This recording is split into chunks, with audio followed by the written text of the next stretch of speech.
అందరికీ మరణాత మరణాత మహిమస్వరం కార్యక్రమమును వీక్షిస్తున్న దేవుని పిల్లలైన మీ అందరికీ ప్రభు నామములో శుభములు కలుగురుగాక. ప్రతిరోజు ఇదే సమయమునకు ఈ కార్యక్రమమును వీక్షించి దైవాశీర్వాదములు పొందండి. ఇప్పుడు పాస్టర్ సామ్యూల్ సుందర్ రెడ్డి గారు దేవుని వాక్య వర్తమానం అందిస్తారు. శ్రద్ధగా ఆలకించండి. దేవునికి స్తోత్రం. అందరికీ మరణాత. దేవుడు అనుగ్రహించినటువంటి ప్రాముఖ్యమైన సమయంలో దేవుని వాక్యాన్ని ధ్యానించుకుందాము. ముందుగా పరిశుద్ధ వేద గ్రంథంలో వాక్య భాగాన్ని చదువుకుందాము. యోనా గ్రంథం మొదటి అధ్యాయము 9వ వచనాన్ని చదువుకుందాము. అతడు వారితో ఇట్లనెను, నేను ఎబ్రీయుడను, సముద్రమునకును భూమికిని సృష్టికర్త అయి ఆకాశమందుండు దేవుడయ్యున్న యెహోవా యందు నేను భయభక్తులు గలవాడనయ్యున్నాను. మహోన్నతానికి వందనాలు, స్తోత్రాలు, స్తుతులు చెల్లించుకొనుచున్నాము. శ్రేష్టమైనటువంటి ప్రాముఖ్యమైన సమయము, నీ వాక్యాన్ని వినాలనేటటువంటి ఆశ కలిగినటువంటి సమయము. దేవా నీకు వందనాలు. ప్రభువా, నీ మాటలో శక్తి ఉన్నది, నీ మాటలో ప్రభావం ఉన్నది, నీ మాటలో బలము ఉన్నది, నెమ్మది ఉన్నది. దేవా నీకు స్తోత్రాలు. శాంతినిచ్చే నీ మాటలు ప్రభువా మాకు దయచేయండి. మీరే స్వయముగా మాతో మాట్లాడమని, నీ బిడ్డలకు కావలసినటువంటి మాటలను వినిపించమని మాట్లాడడానికి ఇష్టపడుతూ ఉన్న మంచి బోధకుడుగా ఉన్న యేసుక్రీస్తు వారి నామంలో అడిగి వేడుకొనిచున్నాము పరమ తండ్రి, ఆమెన్. దేవనామమున మీ ఎల్లరికూ శుభములు కలుగునుగాక, ఆమెన్. దేవునికి మహిమ కలుగునుగాక, ఆమెన్. మరి దేవుడు మనకు అనుగ్రహించినటువంటి శ్రేష్టమైన సమయము, వాక్యాన్ని శ్రద్ధగా వినడానికి ఎదురు చూస్తున్నటువంటి దైవ జనాంగమ మీ అందరికీ కూడా శుభాలు కలుగునుగాక. అందరూ బాగున్నారా? మరి చాలామంది ఈ కార్యక్రమాన్ని చూస్తూ ఉన్నారు. అంత మాత్రమే కాదు, ప్రార్థన అవసరతలు కూడా తెలియజేస్తూ ఉన్నారు. ఫోన్ చేసి ప్రార్థన చేయించుకుంటున్నారు. మరి సమస్యలు చెప్తూ ఉన్నారు. మీ అందరి కొరకు మేము ప్రార్థన చేస్తున్నాము. అంత మాత్రమే కాదు, మా పరిచర్య కొరకు కూడా మీరు అందరూ ప్రార్థన చేస్తూ ఉన్నారు. చాలా సంతోషము. అందరి ప్రార్థనల ఫలితమే ఈరోజు దేవుడు ఈ కార్యక్రమాన్ని చక్కగా జరిగిస్తూ ఉన్నారు. అద్భుతమైనటువంటి విషయాలు దేవుడే మరి స్వయముగా అందించగా ఈ వాక్య పరిచర్య ఆయన యొక్క కృపలో జరుగుతూ ఉంది. కాబట్టి ఇది అందరికీ కూడా ఆశీర్వాదకరముగా ఉంది. దేవునికి స్తోత్రం. అలాగే మరి ఈరోజు ఒక అద్భుతమైనటువంటి విషయాన్ని మాట్లాడాలని ఇష్టపడుతూ ఉన్నాను. పరిశుద్ధ గ్రంథములో 66 పుస్తకాలు ఉన్నాయి. 2 నిబంధనలు ఉన్నాయి, పాత నిబంధన, క్రొత్త నిబంధన. పాత నిబంధనలో మనం గమనించినట్లయితే 39 పుస్తకాలు, క్రొత్త నిబంధన గ్రంథములో 27 పుస్తకాలు. 39, 27 కలుపుకుని 66 పుస్తకాల యొక్క సమ్మేళనమే పరిశుద్ధ గ్రంథమైన బైబిల్ గ్రంథం. దానిలో మరి 32వ పుస్తకముగా పిలువబడుతున్నటువంటి ఒక పుస్తకము గురించి ఈరోజు క్లుప్త వివరణ ఇవ్వాలని ఆశపడుతూ ఉన్నాను. ఎందుకంటే మనము ఎంతో కొంత ఖచ్చితంగా ఈ పరిశుద్ధ గ్రంథంలోంచి నేర్చుకోవాలి. చదువు వచ్చినా చదువు రాకపోయినా కానీ కొన్ని విషయాలు మనము కంటతా పట్టవలసిన వారమై ఉన్నాం. ఈరోజు ఈ గ్రంథము మనము చాలా తేలిగ్గా ఎలా అర్థం చేసుకోవాలో మరి చెప్పే ప్రయత్నం చేస్తాను. శ్రద్ధ కలిగి ఆలకించండి. దేవునికి స్తోత్రం. మరి 32వ పుస్తకము అనగానే లెక్క పెట్టుకుంటే అది యోనా గ్రంథం అవుతుంది. ఈ యోనా గ్రంథములో 4 అధ్యాయాలు ఉన్నాయి.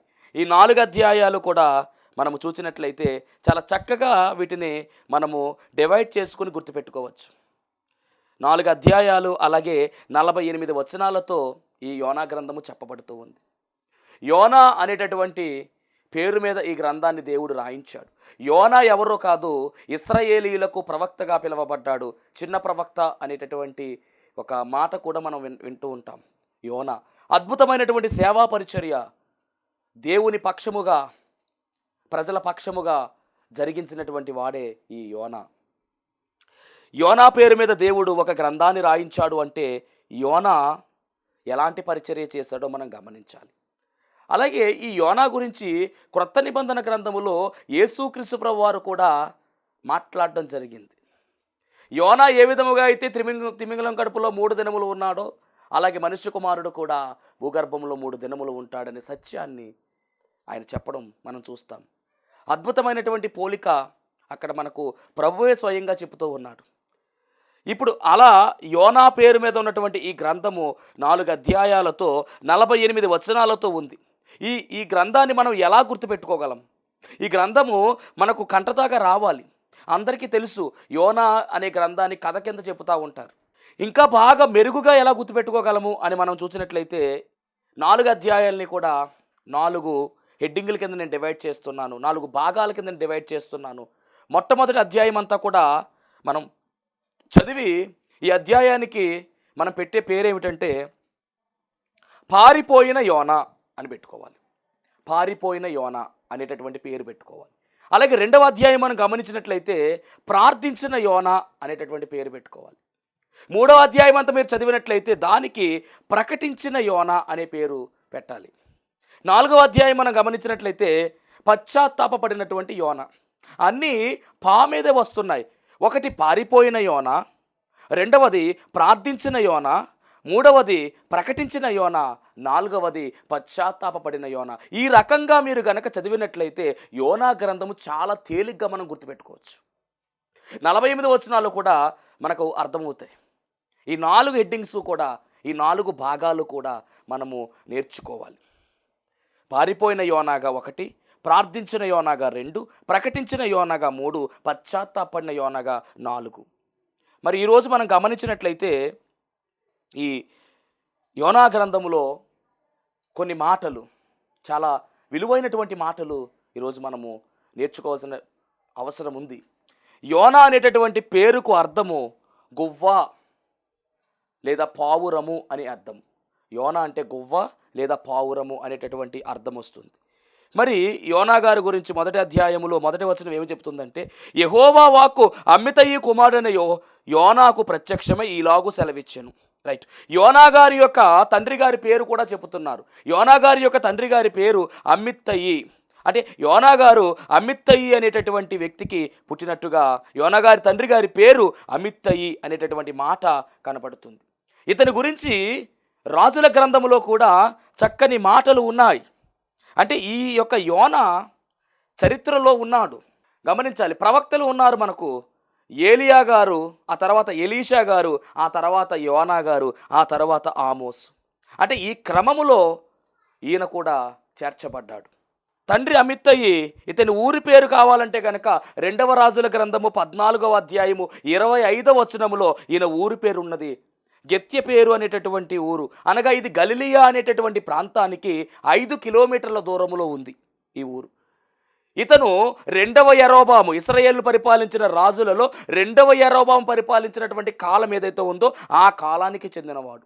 సంవత్సరము చెప్పాలి అంటే కనుక క్రీస్తు పూర్వము 793 నుంచి 753వ సంవత్సరం వరకు ఈయన ఉన్నట్టుగా ఈ రాజు 2వ యరొబాము రాజు, అనగా ఇశ్రాయేల్ పరిపాలించినటువంటి 13వ రాజు అంటే ఇతను. ఆ కాలంలోనే ఈ యొక్క యోనా గారి యొక్క పరిచర్య కొనసాగింది. ఇశ్రాయేలీల పక్షముగా ఈయన మరి చక్కని ప్రవక్తగా పనిచేసినట్టుగా ఈయన గురించి లేఖనము సెలవిస్తూ ఉంది. పరిశుద్ధ గ్రంథములో రాయబడిన ప్రతి మాట కూడా చాలా ప్రాముఖ్యమైనది. మరి ఈ యోనాను దేవుడు ఈ గ్రంథములో ఏ విధముగా ఆయన పరిచర్య కొనసాగింది, దేవుడు ఏ విధముగా ఇతన్ని వాడుకున్నాడంటే కనుక మరి గమనించాలి. యోనాకు దేవుని యొక్క వాక్కు ప్రత్యక్షమై ఒక పని చెప్పుతున్నాడు దేవుడు. ఆ పని ఏమిటంటే నీనేవే పట్టణము దగ్గరికి వెళ్ళమంటున్నాడు. నీనేవే పట్టణస్థులకు ఒక హెచ్చరిక, ఒక సూచన తెలియచేయమంటూ ఉన్నాడు. ఒక మాట సెలవిమ్మంటున్నాడు అక్కడ. అదేమిటంటే చూడండి, నీనేవే పట్టణస్థుల దోషము నా దృష్టికి ఘోరమాయను గనుక నీవు లేచి నీనేవే మహాపట్టణమునకు పోయి దానికి దుర్గతి కలుగునని ప్రకటింపము. ఒక ప్రకటన తెలియచేయమని చెప్పి యోనా గారికి దేవుడు పని చెప్తున్నాడు. ఎందుకంటే దేవుని పక్షముగా, ప్రజల పక్షముగా పనిచేసేవాడు ఈ ప్రవక్త. ప్రవక్త అనగా దేవునితో మాట్లాడే, ఆయన చెప్పేటటువంటి విషయాలన్నీ కూడా ప్రజలకు ప్రకటించడమే. జరగబోయే విషయాల గురించి దేవుణ్ణి అడగడము, ఆయన చెప్తే ఆ విషయాలను ప్రజలకు తెలియచేయడం. ఇది ఈ ప్రవక్తకు ఉన్నటువంటి గొప్ప ఆధిక్యత. కాబట్టి దేవుడు ఏమన్నాడంటే, యోనా నీవు అర్జెంటుగా నినేవే పట్టణానికి వెళ్ళాలి. వెళ్ళి వారి యొక్క దుష్టత్వము, వారు చాలా ఘోరమైన దుష్టత్వంలో ఉన్నారు, చాలా పాపములో వారు ఉన్నారు కనుక వారి మీదకి ఉగ్రత రాబోతుంది, నా దోష శిక్ష వారి మీదకి రాబోతుందని ప్రకటించు. ఒకవేళ వారు ఎవరైనా మారొచ్చేమో అని దేవుడు యోనాకు పని చెబుతున్నాడు. అసలు ఈ నినేవే వారు ఎవరు, అసలు నినేవే పట్టణము ఏంటి అని మనం గమనించినట్లయితే, నినేవే అనేటటువంటి పట్టణము మహాపట్టణం అండి, రాజపట్టణము. ఇది చాలా అందమైనటువంటి పట్టణము, ధనికులు కలిగినటువంటి పట్టణము. ఇంకా చెప్పాలంటే ఈ నినేవే పట్టణం అండి అష్షూరు అనేటటువంటి ప్రాంతానికి రాజధానిగా పిలువబడుతుంది. అష్షూరియుల రాజధాని నినేవే పట్టణము. అష్షూరు దేశానికి రాజధాని నినేవే పట్టణము. అష్షూరియులు ఎవరు అంటే కనుక మహాక్రూరులు. ఒకప్పుడు ఇశ్రాయేలీయులను బాధించిన వారు. ఒకప్పుడు ఇశ్రాయేలీయులను బాధపెట్టిన వారు అష్షూరియులు. అలాంటి వారు ఉన్నటువంటి అలాంటి వారికి క్యాపిటల్ సిటీగా పిలువబడిందే ఈ నినేవే పట్టణం. ఇప్పుడు ఈ నినేవే పట్టణం ఎలాగుందంటే ఘోర దుష్టత్వంలోకి వెళ్ళిపోయింది. ఇక దేవుడు వారిని తుడిచేద్దాం అనుకుంటున్నాడు, ఆ పట్టణాన్ని తుడిచేద్దాం అనుకుంటున్నాడు. సొదొమ గొమొర్రాలో ఏ విధముగా అయితే దేవుడు అగ్ని గంధకాలను రప్పించి కురిపించి దాన్ని నాశనము చేశాడో అదే దుర్గతి దీనికి రాబోతుంది. కాబట్టి ముందుగా నువ్వు వెళ్ళి ప్రకటించు అని చెబితే యోనా గారు దేవుని మాట విన్నారు, కానీ వెళ్ళలా. ప్రయాణమయ్యాడు, యొప్పే అనేటటువంటి ప్రాంతానికి వెళ్ళాడు. అక్కడ ఓడరేవు ఉంది. అక్కడ యొప్పేలో ఓడరేవు దగ్గరికి వెళ్ళి ఈయన నినేవే అనే పట్టణానికి ఓడ ఎక్కకుండా తర్షీషుకు పోయేటటువంటి ఓడ ఎక్కాడు. ఒక రకంగా చెప్పాలంటే యొప్పే నుంచి దేవుడు చెప్పినటువంటి నినేవే పట్టణము ఎంత దూరం అంటే 550 మైళ్ళు, చాలా తక్కువ. మరి ఈయన వాడ ఎక్కినటువంటి ప్రాంతము తర్షీషు అనగా స్పెయిన్గా పిలువబడుతుంది. ఎంత దూరం అంటే 2500 మైళ్ళు, దాదాపుగా 2000 మైళ్ళు ఈయన దూరంగా వెళ్ళిపోతున్నాడు. బైబిల్ రాయబడిన మాట ఏమిటంటే యెహోవా సన్నిధి నుంచి పారిపోవాలని రాయబడింది. అయితే యెహోవా సన్నిధిలో నుండి తర్షీషు పట్టణమునకు పారిపోవాలని యోనా యొప్పేకు పోయి తర్షీషునకు పోవు ఒక ఓడను చూచి ప్రయాణమునకు కేవు ఇచ్చి ఆ ఓడ ఎక్కి వెళ్ళినట్టుగా రాయబడింది. అనగా దేవుడు చెప్పినటువంటి పని చేయకుండా వ్యతిరేకంగా వెళ్ళిపోతున్నాడు. దేవుడు కుడివైపుకి వెళ్ళమంటా ఉంటే ఈయన ఎడం వైపుకి వెళ్ళిపోతా ఉన్నాడు. ఓడలో ఉన్నటువంటి యోనా ఓడ అమరం భాగంకి వెళ్ళి నిద్రలోనికి జారుకున్నాడు, నిద్రపోతా ఉన్నాడు. ఇక దేవుడేమీ మాట్లాడలా. ఇదంతా మొదటి అధ్యాయంలో ఉంది. దేవుడేమీ మాట్లాడలా. సముద్రముతో దేవుడు మాట్లాడాడు, గాలితో దేవుడు మాట్లాడాడు. సముద్రము ఆ అలలు పైకి లెగుస్తూ ఉన్నాయి, దానికి తోడు గాలి తోడయ్యింది. రెండు కలిశాయి. ఒక గొప్ప తుఫాన్ అంటండి, పెద్ద తుఫాను లేదా గొప్ప తుఫాను రేగి ఓడ బద్దలైపోవు గతి వచ్చెను. అనగా సముద్రములో ఆ చీకటిలో వారి ప్రయాణం చేస్తూ ఉన్నటువంటి సమయములో ఒక తుఫాను రేగింది. అక్కడ ఆ తుఫాను వల్ల ఓడ బద్దలైపోయేలా మారిపోయింది. ఆ అలలన్నీ కూడా, ఆ నీరంతా కూడా ఆ యొక్క ఓడలోకి వచ్చేస్తూ ఉన్నాయి. ఓడ నడిపేటటువంటి నావికుడికి ఏం చేయాలో అర్థం కావట్లా. ప్రజలందరూ కూడా చాలా కంగారు పడిపోతూ ఉన్నారు. సుడిగుండాల్లోకి ఓడ వెళ్ళిపోతూ ఉంది. అలాంటి సమయంలో యోనా ఓడ అడుగు భాగములో అమరమున నిద్రపోతూ ఉన్నాడు. ఈలోపు ఓడలో ఉన్నటువంటి వస్తువులన్నీ కూడా బయట పారేస్తూ ఉన్నారు ఈ ప్రజలు. ఎందుకంటే ఓడ తేలిక చేద్దాము అనే ఉద్దేశంతో అలా పాడేస్తూ ఉన్నప్పుడు ఓడ అమరములోనికి ఈ ఓడ నావికుడు వెళితే యోనా గారు హ్యాపీగా నిద్రపోతా ఉన్నాడు. అప్పుడు ఈ నావికుడు అంటాడు కదా, ఓయి నిద్రపోతా, ఇది నిద్రపోయే సమయం అనుకుంటున్నావా? చాలా ప్రమాదంలో ఉన్నాం, వాడ బద్దలైపోయేలా ఉంది. నీవు నీ ఇష్టదైవానికి ప్రార్థన చెయ్యి, ఒకవేళ ఏదైనా ప్రమాదం తప్పొచ్చేమో అని చెబితే యోనాకి ఏం అర్థం కాల. బయటికి చూచాడు. ఈ సముద్రము పొంగడానికి, గాలి ఆ విధముగా రేగడానికి, తుఫాను రావడానికి కారణము ఎవరో అర్థమైపోయింది. నేను దేవుడు చెప్పినటువంటి పని చేయకుండా వ్యతిరేకంగా వెళ్ళిపోతున్న కారణంగానే దేవుడే ఈ యొక్క ప్రమాదమును రప్పించాడు అనే ఉద్దేశము అర్థమైపోయింది. నిలబడున్నాడు. ఈలోపు అందరి పేర్ల మీద చీట్లు రాసి డ్రా తీశారంటండి. డ్రా తీస్తే యోనా గారి పేరు వచ్చింది. అప్పుడు వారందరూ కూడా అంటున్నారు కదా, అసలు నువ్వెవరు? ఎవరిని బట్టి ఈ కీడు మాకు సంభవించునో? నీ వ్యాపారం ఏమిటో, నువ్వు ఎక్కడి నుండి వచ్చితువో, నీ దేశమేదో, నీ జనమేదో, నీ సంగతి ఏంటో అసలు చెప్పు ఎవరని అడిగితే అప్పుడు మనం చదివినటువంటి వాక్య భాగము అక్కడ చెప్తున్నటువంటి మాట ఏమిటంటే, నేను ఎబ్రీయుడను. యోనా గారు చెప్తున్నారు, నేను ఎబ్రీయుడను, సముద్రమునకును భూమికిని సృష్టికర్తయే ఆకాశమందుండు దేవుని యొక్క దైవ సేవకుడను. నేను ప్రమాదములో కూడా ఆపదలో కూడా దేవుని బోధ చేస్తున్నటువంటి దైవజనుడండి ఈ యోనా. దైవజనుడు పారిపోవచ్చేమో కానీ ఈయన పారిపోవడం వెనకాల ఉన్నటువంటి అసలైనటువంటి రహస్యం ఈరోజు మనం చూడబోతూ ఉన్నాము. ఈయన పారిపోవడం వల్ల జరిగినటువంటి గొప్ప విషయము మొదటి అధ్యాయంలో మనం అందరం గమనించవచ్చు. చాలామంది ఏమంటారంటే యోనా పారిపోయాడు. ఆయన పారిపోవడం వల్లనే జరిగిన కార్యము ఈరోజు మనం చూస్తూ ఉన్నాం. ఇక్కడ ప్రకటన చేస్తున్నాడు, బాధలో ఉన్నాడు, అయినప్పటికీ బోధ చేస్తూ ఉన్నాడు. బాధలో ఉన్నప్పటికీ బోధ చేయవలసిన వారమై ఉన్నాము. మనము కష్టములో ఉన్నప్పటికీ ఇతరుల కష్టాలను మనము ఆ కష్టములో ఉన్న వారికి మనము ధైర్యము చెప్పవలసిన వారమై ఉన్నాము. దేవునికి స్తోత్రం. ఇక్కడ ఇంత ప్రమాదంలో ఉండగా కూడా ఈయన బోధ చేస్తున్నాడని ఏం చెప్తున్నాడంటే, నేను ఎబ్రీయుడను, సముద్రమునకును భూమికిని సృష్టికర్త ఎవరో తెలుసా? సముద్రానికి భూమికిని సృష్టికర్త ఆయన, ఆకాశమందున్నాడు, ఆయన యొక్క సేవకుని నేను, ఆయన యొక్క పనివాడని నేను అని చెప్పాడు. మరి ఏం జరిగిందంటే, ఆయన వెళ్ళమన్నటువంటి ప్రాంతానికి వెళ్ళకుండా వ్యతిరేకంగా వెళుతున్నాను, అందుకని ఈ ప్రమాదము. అంటే దేవుడు చెప్పిన పని చేయకపోతే ప్రమాదం జరుగుద్దా? అవును జరుగుద్ది. నువ్వు దేవుని మాట వింటే నీ దీవెన, వినకపోతే శాపము అని స్పష్టంగా బైబిల్ గ్రంథంలో రాయించిన మాట మనం గమనించాలి. ఈరోజు ఆయన మాట వినాలి, మనము వినేవారముగా ఉండాలి. మనము ఈ యోనా వెళ్ళిపోతా ఉన్నాడు, వాళ్ళు అడుగుతా ఉన్నారు ఏంటంటే, నేను ఇలా చేశానంటే, మరి దీనికి ఏం చెయ్యాలి? మరి మేమందరం బలైపోతున్నాం కదా, ఈ తుఫాన్ ఆగాలంటే ఏం చెయ్యాలి? ఈ గాలి ఆగాలంటే ఏం చెయ్యాలి? ఓడ బద్దలైపోయేలా ఉంది, సుడిగుండాల్లో తిరిగిపోతుంది ఓడ, ముందుకు వెళ్ళట్లేదు, వెనక్కి వెళ్ళట్లేదు, ఏం చెయ్యాలి అని అడిగారు. అడిగితే అప్పుడు ఈ ప్రవక్త యోనా గారు చెప్పిన మాట ఏమిటంటే, నన్ను ఎత్తి సముద్రంలో పడేయండి, నన్ను ఎత్తి సముద్రంలో పడేయండి. కంగారు పడ్డారు, భయపడ్డారు. నిన్నెత్తి సముద్రంలో పడేయడం ఏంటి అని మొత్తానికి అక్కడ ఉన్నటువంటి వస్తువులన్నీ కూడా పడేస్తూ ఉన్నారు. అయినా కానీ ఆ తుఫాను పెరుగుతానే ఉంది. అలాంటి సమయంలో ఏం జరిగింది అంటే కనుక, వీళ్ళు ప్రార్థన చేశారండి. చాలా అద్భుతమైనటువంటి మాట. కాబట్టి వారు, ఈ మనుషుని బట్టి మమ్మును లయము చేయకుందువు గాక, నిర్దోషిని చంపితిరన్న నేరము మా మీద మోపకుందువు గాక అని యెహోవాకు మనవి చేసుకొని, అప్పుడు దాకా వారి ఇష్ట దైవాలను ప్రార్థించినటువంటి వారు ఒక్కసారిగా మారిపోయారు. దేవుడైనటువంటి నిజ దేవుడైనటువంటి యెహోవా దేవునికి ప్రార్థన చేయడము మొదలు పెట్టారు. ఓడంతా కూడా ప్రార్థనతో నింపబడింది. ఓడంతా కూడా ప్రార్థన చేస్తున్నారు. ప్రతి వారు కూడా ఓడలో ప్రార్థన చేయడం మొదలు పెట్టారు. చిన్నలు మొదలుకొని పెద్దల వరకు అందరూ ప్రార్థన చేస్తున్నారు, మనవి చేస్తున్నారు, సృష్టికర్త అయినటువంటి దేవునికి ప్రార్థిస్తూ ఉన్నారు. ఇదంతా ఎలా జరిగింది? యోనా గారు పారిపోవడం వల్లే జరిగింది. యోనా గారు పారిపోయారు కాబట్టి వీళ్ళు మారిపోయారు. అన్యజనులు మారిపోయారు. అన్యజనులందరూ కూడా దేవుని వైపుకు తిరిగారు. ఇలాంటి అవకాశం వస్తుంది అసలు?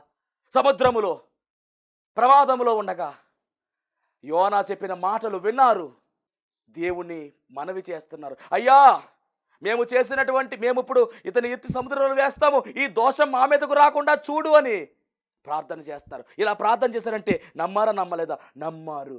నిజమైన దేవుడు ఆయనే అనే నమ్మకము పుట్టింది వారికి. మొత్తం మీద ప్రార్థన చేశారు, ఎత్తి సముద్రంలో పడేశారు. పడవేసిన వెంటనే సముద్రము పొంగుట ఆగిపోయింది, తుఫాను ఆగిపోయింది, గాలి ఆగిపోయింది, సముద్రము నిమ్మలమైపోయింది. అనగా దేవుని కోపము అక్కడ రగులుకుంది. ఆ కోపానికి పరిష్కారము ఎవరు అంటే యోనా గారు సముద్రములో పడడమే. మొత్తానికి యోనా గారు సముద్రంలో పడిన వెంటనే అంతా నిమ్మలమైపోయింది. అది చూసినటువంటి వీరికి భయము కలిగింది. అది చూసినటువంటి వీరికి భయం వేసింది. భయం వేసి అప్పుడు మరలా మనస్ఫూర్తిగా ప్రార్థన చేస్తున్నారండి. అద్భుతమైనటువంటి ప్రార్థన. 15వ వచనం, యోనాను ఎత్తి సముద్రంలో పడవేయగానే సముద్రము పొంగుట ఆగెను. ఇది చూడగా ఆ మనుష్యులు యెహోవాకు మిగుల భయపడి, భయముతో భక్తి వచ్చేసింది. ఆ భక్తి ఏమిటంటే ఆయనకు బలి అర్పించి మ్రొక్కుబళ్ళు చేసుకొనిరి. మారిపోయినాడు మొత్తం. యోనా పారిపోవడం వల్లే ఈ అన్యజనులు మారిపోయారు. ఒక రకంగా చెప్పాలంటే అన్యజనులకు సువార్త ప్రకటించిన యోనా, వాళ్ళు మారిపోవడానికి, దేవుణ్ణి తెలుసుకోవడానికి ఈ యోనా ఒక సాధకంగా మారిపోయాడు. ప్రాణాలు తెగించాడు, సముద్రములో పడవేశారు, ప్రాణాన్ని పణముగా పెట్టాడు. అన్యజనులు మారిపోవడానికి కారకుడయ్యాడు, గొప్ప యోధుడయ్యాడు యోనా. వారందరూ ఏకకంఠముతో దేవునికి ప్రార్థించారు, మొక్కుబళ్ళు చేసుకున్నారు. భయము కలిగిన వారే, భక్తిని ప్రదర్శించేవారుగా ఈ జనులు ఎవరు అంటే అన్యజనులు. ఓడలో ఉన్న వారందరూ అన్యజనులే. అన్యజనులను మార్చడానికి వెళ్ళినటువంటి యోనా ఈ అధ్యాయంలో మనకు కనబడుతూ ఉన్నాడు. దేవునికి స్తోత్రం, హల్లెలూయా. మారిపోయారండి. ఇది మొదటి అధ్యాయం. అంటే అన్యజనులు మారిపోయేలా ఎలా జరిగిందంటే యోనా గారు పారిపోయాడు గనుకనే జరిగింది. ఇక రెండవ అధ్యాయానికి వస్తే మనం చదువుకున్నాం. 2వ అధ్యాయంకి వస్తే ప్రార్థించిన యోన. మరి యోన సముద్రంలో పడిపోయాడు. పడిపోయిన వెంటనే దేవుడు ఒక మత్స్యానికి చెప్పాడు, యోనా పడిన వెంటనే నువ్వు మృంగేయాలని చెప్పితే, మరి యోనాను మింగినటువంటి పెద్ద మత్స్యము దాదాపుగా 100 అడుగులు ఉంటుందండి. దేవుడు విడిచిపెడతాడా? అంతమందిని రక్షించినటువంటి ప్రవక్తను దేవుడు విడిచిపెడతాడా? దేవుని యొక్క దైవ సేవకుడు ఆయన. కాబట్టి సముద్రములో పడిన వెంటనే ఒక పెద్ద చేప, ఒక పెద్ద మత్స్యము ఆయన మింగింది. ఇప్పుడు ఆ మత్స్యము కడుపులోకి వెళ్ళినటువంటి ఈయన 3 దినాలండి ఉపవాసం ఉన్నాడు. ఆయనతో పాటు చేప కూడా ఉపవాసం ఉంది. 3 దినాలు లోపల ఉండి ప్రసవ వేదన ప్రార్థన చేశాడు. అది యోనా గారు చేసినటువంటి ప్రార్థన. అద్భుతమైనటువంటి ప్రార్థన, చాలా అద్భుతంగా ఉంటుంది ఈ ప్రార్థన. ఇది 10 వచనాలతో ఉంది. అనగా ప్రార్థించిన యోనా ఎక్కడి నుంచి చేస్తున్నట్టు చేప కడుపులో. ఏమంటే పరిశుద్ధ గ్రంథంలో చాలా ప్రార్థనలు ఉన్నాయి, చాలామంది ప్రార్థనలు చేశారు. కర్మేలి కొండ మీద ఏలియా గారు చేసిన ప్రార్థన ఉంది. కానీ చిత్రం ఏమిటంటే సముద్రములో ప్రార్థన, నీటిలో ప్రార్థన. నీటిలో మాత్రమే కాదు, నీటిలో చేప గర్భములో, చేప కడుపులో యోనా, మీనా కడుపులో యోనా ఉండి సముద్రములో ఉండి ప్రార్థన చేస్తున్నాడు. ఈ అనుభవము మహానుభవం కదా ఇది. సముద్రములో ఎత్తిపాడేయడం ఒక విచిత్రం అయితే, ఓడలో ఉన్న వారందరూ మారిపోవడం ఒక విచిత్రం అయితే, సముద్రములో చేప కడుపులో ప్రపంచానికి సంబంధం లేకుండా ఏకాంత స్థలములో ఏకాంత ప్రార్థన, ఇది ఒక యోనా గారికి మాత్రమే సూట్ అయింది. సముద్రములో ప్రార్థన, కడుపులో ప్రార్థన, ఇక లోకములో జరిగే విషయాలు ఏవి కూడా చెవికి వినపడవు. అది యోనా గారు పొందుకున్నాడండి గొప్ప అవకాశం. ఎందుకు దొరికింది అవకాశం అంటే పారిపోయాడు కాబట్టే మారిపోయారు వారు. పారిపోయాడు కాబట్టే ఈరోజు చేప కడుపులో ప్రార్థన చేయడము అవకాశము. సముద్ర గర్భములో, చేప గర్భములో ప్రార్థన చేస్తున్నాడు. చాలా అద్భుతంగా ప్రార్థన చేశాడు. ఆ తర్వాత చేప దేవుడు ఆజ్ఞాపించగా ఒడ్డు మీద కక్కేసింది. అప్పుడు మరలా దేవుని వాక్కు వచ్చింది, ఇప్పుడైనా వెళ్ళు యోనా అంటే వెంటనే వెళ్ళాడండి. ప్రకటన చేశాడు, ఉపవాసముతో వెళ్ళాడు, ఉపవాసంతో ప్రకటన చేశాడు. ఒక పక్కన వీళ్ళు మారిపోయారు, ఒక పక్కన ప్రకటన చేసుకుంటా వెళ్ళిపోయాడండి. ఒకే ఒక దినం ప్రకటన చేశాడు. ప్రకటన చేసిన వెంటనే రాజు మొదలుకొని ఆ దేశంలో ఉన్నటువంటి ప్రతి ఒక్కరు కూడా, ఆ పట్టణంలో ప్రతి ఒక్కరు కూడా పశ్చాత్తాప హృదయముతో వారందరూ కూడా ఏం చేశారంటే ఉపవాసం ఉండి ప్రార్థన చేశారు. అనగా 3వ అధ్యాయం అంతా కూడా మనం గమనిస్తే ప్రకటించిన యోనా కనబడుతున్నాడు. ప్రమాదం రాబోతుందని ప్రకటించాడు. ఆ ప్రమాదం తప్పించుకోవడానికి ఈ నినివే పట్టణస్తులందరూ కూడా ఏం చేశారంటే రాజు మొదలుకొని పనివారు వరకు బట్టలు తీసేసి గోనె పట్ట కట్టుకొని బూడిదలో కూర్చుని ఎలుగెత్తి ప్రార్థన చేశారు, ఉపవాస ప్రార్థన చేశారు. రాజు అని కానీ పనివాడిని భేదం లేకుండా అందరూ నేల మీద బూడిదలో కూర్చుని ప్రార్థించారు. పశువులకు గడ్డి వేయడం మానేశారు, పశువుల ద్వారా కూడా ఉపవాసం చేయించారు. మొత్తానికి ఆ పట్టణం అంతా కూడా ఉపవాసముతో నిండిపోయింది. వెంటనే దేవుని ఉగ్రత మారిపోయింది. దేవుడు తీసుకున్న నిర్ణయాన్ని దేవుడు మార్చేసుకున్నాడు. వారికి దీవెన ఇచ్చినట్టుగా కనబడుతుంది. 10వ వచనం 3:10 నినివే వారు తమ చెడు నడతలు మానుకొనగా వారు చేయుచున్న క్రియలను దేవుడు చూచి పశ్చాత్తాపుడై వారికి చేయుదరని తాను మాట ఇచ్చిన కీడు చేయక మానెను. దేవుని ఉద్దేశం కూడా మార్చేసిందండి. ఎంత అద్భుతం ఇది, మహా అద్భుతం ఇది. పట్టణాన్ని నాశనము చేస్తానన్న దేవుడు దాన్ని నాశనము చేయకుండా క్షమించేసాడు వారందరినీ కూడా. కారణం ఏమిటంటే వీళ్ళందరూ కూడా ఉపవాసం ఉండి ప్రార్థన చేస్తూ ఉన్నారు. ఇది ఎలా సాధ్యమైంది? ఎవరు మొదలుపెట్టారు అంటే చేప మొదలుపెట్టింది.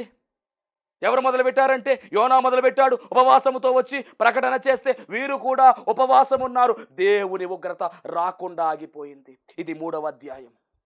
ఇక 4వ అధ్యాయం గమనించినట్టయితే పశ్చాత్తాపం పడినటువంటి యోనా అని మనకు కనపడుతుంది. ఇలా మరి యోనా గ్రంథము చాలా శ్రేష్టమైనటువంటి గ్రంథము. పారిపోయినటువంటి యోనాగా, దేవుని సన్నిధిలో యోనాగా, ప్రార్థించినటువంటి యోనాగా 2వ అధ్యాయం, 3వది ప్రకటించిన యోనాగా, 4వది పశ్చాత్తాపడినటువంటి యోనాగా. ఈ రకంగా మీరు చదవండి యోనా గ్రంథం, ఖచ్చితంగా మీకు అందరికీ అర్థమవుతుంది. కానీ ఒక మాట గుర్తుపెట్టుకోండి, యోనా పారిపోయాడు కాబట్టి అన్ని జనులు మారిపోయారు.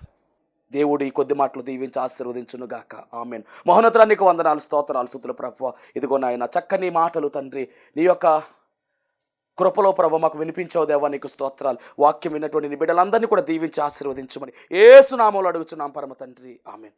అందరికీ మరణాత. దేవుడికి వందనాలండి, సంఘానికి వందనాలండి. వచ్చిన మీ అందరికీ నా నిండు వందనాలండి. మరి మాదైతే రావులపాలెం అండి. మా అబ్బాయి, మా తోటికోళ్ళ గారి అబ్బాయి అండి. ఇక్కడ సాలెలా నడుపుతున్నారంటండి. మొన్న జూన్ 29వ తారీఖునండి మేము చర్చి యానివర్సరీ అనండి. మామూలుగా మేము ఇద్దరు వచ్చామండి, మా వారు నేను వచ్చాం.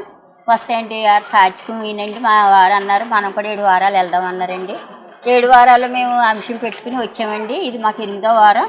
7 వారాల్లో అయితే మేము ఎన్నో అంశాలు పెట్టుకుని వచ్చామండి. మరి ఈ 7 వారాల్లో అండి దేవుడు మాకు ఆరోగ్యాలు ఇచ్చాడండి. మెయిన్ ఏంటంటే అండి ఆయనకి గుండెల్లో నొప్పి తగ్గిందండి. నాకు కూడా అండి షుగర్ వచ్చేసండి మీరు ఎలా పడితే అలా అయిపోయాను. అయితే అండి నేను కానుకోలేకపోయానండి.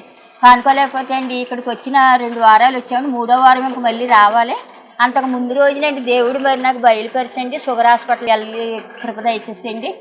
షుగర్ నాకు బయట పెట్టండి. దేవుడు నాకు ఆరోగ్యం ఇచ్చారండి. ఈ చిన్న సాక్షిని దేవుడు దీవించింది కాక. ఈ యొక్క శాలకు రావడం ద్వారా దేవుడు ఎంతో అద్భుతాశ్చర్య కార్యములు 7 వారాల్లో వీరి జీవితాల్లో చేస్తున్నారు. వీరి భర్త గారికి గుండె నొప్పిని దేవుడు సంపూర్ణ స్వస్థత ఇచ్చి ఉన్నారు. అలాగే ఈ కుమార్తెకి షుగర్ నుంచి దేవుడు విడుదల దయచేశారు. నార్మల్ రిపోర్ట్ని దేవుడు ఇచ్చారు. ఇచ్చిన సాక్ష్యములు దేవుడు దీవించును గాక. ఆమేన్. మరణాత మహిమస్వరం అనేటటువంటి ఆధ్యాత్మిక టీవీ కార్యక్రమాన్ని వీక్షిస్తున్నటువంటి మీ అందరికీ కూడా నా ప్రత్యేకమైన వందన మరణాత తెలియజేస్తూ ఉన్నాను. దేవుడు అనుగ్రహించినటువంటి ఈ కార్యక్రమం ద్వారా మీరందరూ కూడా ఎన్నో మేలులు పొందుకున్నట్టుగా మరి మేము వింటూ ఉన్నాము. అందరూ కూడా ఫోన్ కాల్ చేస్తూ ఉన్నారు. ప్రార్థన అవసరతలో ఉన్న వారందరూ కూడా ఫోన్ చేసి ప్రార్థన చేయించుకుంటున్నారు. చాలా సంతోషము. అందరూ కూడా మేలు పొందుకున్నట్టుగా మరి మీరు తెలియజేస్తున్న సమాచారం బట్టి మేము చాలా సంతోషిస్తూ ఉన్నాము. ఈరోజు ఒక ప్రత్యేకమైనటువంటి అంశాన్ని మీతో మాట్లాడాలని నేను మీ ముందుకు వచ్చి ఉన్నాను. అదేమిటంటే దేవుడు తన మహాకృపను బట్టి సేవా పిలుపు నాకు ఇచ్చి అన్నిటినీ విడిచిపెట్టి తను రమ్మనడం జరిగింది. మరి ఆయన ఇచ్చినటువంటి పిలుపును అంగీకరించి ఆయన సేవకు నేను వ్యాపారాన్ని గట్ట అన్ని విడిచిపెట్టి వచ్చాను. ఆ వచ్చినది మొదలుకొని ఈ దినం వరకు చక్కని సేవా పరిచర్యను దేవుడు జరిగించుకుంటూ ఉన్నాడు. చూస్తున్నటువంటి ఈ యొక్క ఈ షెడ్లో మేము ప్రతి శనివారం కూడా స్వస్థత ప్రార్థనలు అనగా శాల కార్యక్రమాన్ని జరిగిస్తూ ఉన్నాము. 1 సంవత్సర కాలం పాటు ఎలాంటి అడ్డు ఆటంకం లేకుండా చక్కని రీతిలో మరి ఈ శాల కార్యక్రమం జరుగుతూ ఉంది. దీని యజమానుడు మరి ఎలాంటి అద్దె కూడా మన నుంచి తీసుకోకుండా మరి ఫ్రీగానే ఈ కార్యక్రమాన్ని జరిగించుకోవడానికి ఆయన ఇచ్చి ఉన్నారు. కానీ ఇప్పుడు ఒక సమస్య వచ్చింది. అదేమిటంటే కొన్ని కారణాల వల్ల ఈ యొక్క షెడ్ని అమ్మకానికి పెట్టారు. మరి ఈ యొక్క క్లిష్టమైనటువంటి పరిస్థితుల్లో మనము తీసుకుంటే ఈ షెడ్ తీసుకోవాలి, లేకపోతే బయటకు వెళ్ళవలసిన పరిస్థితి వచ్చేసింది. మరి తీసుకుందామని ప్రయత్నం చేస్తున్నాము. ఆశ అయితే మాకుంది, కానీ లక్షలాది రూపాయలు ఖర్చు అవుతుంది. కాబట్టి మా దగ్గర ఎలాంటి డబ్బు లేదు. అన్నీ విడిచిపెట్టి రావడంతో సేవ కొత్తగా ప్రారంభించిన సేవ కాబట్టి తీసుకోవాలనుకుంటున్నా కానీ ఇబ్బంది పడుతూ ఉన్నాము. ఇక్కడ ప్రార్థన కంటిన్యూగా జరగాలి అంటే కనుక ఖచ్చితంగా మరి ఈ కార్యక్రమాన్ని వీక్షిస్తున్నటువంటి మీ అందరూ కూడా మీ ప్రోత్సాహాన్ని అందించినట్లయితే ఈ ప్రార్థన ఆగకుండా ఖచ్చితంగా ముందుకు కొనసాగుతుంది. కనుక మరి ఈ కార్యక్రమాన్ని వీక్షిస్తున్న మీ అందరూ కూడా ఈ దీన సేవకుని యొక్క సేవను గుర్తించి దయచేసి మీ హృదయాన్ని గనక ఆ దేవుడు ప్రేరేపించినట్లయితే ఖచ్చితముగా మీరందరూ కూడా స్పందించవలసిందిగా, మీ యొక్క చేయూతను మాకు అందించవలసిందిగా ప్రభు పేరు తెలియజేస్తూ ఉన్నాము.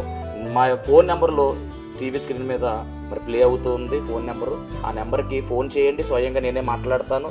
ఆ తర్వాత మరి మా ఫోన్పే కానీ గూగుల్ పే కానీ చేసి ఈ యొక్క సేవను ప్రోత్సహించవలసిందిగా ప్రభు పేరు మీ అందరికీ తెలియజేస్తూ ఉన్నాను. దేవుడు మిమ్మల్ని బహుగా ఆశీర్వదించును గాక.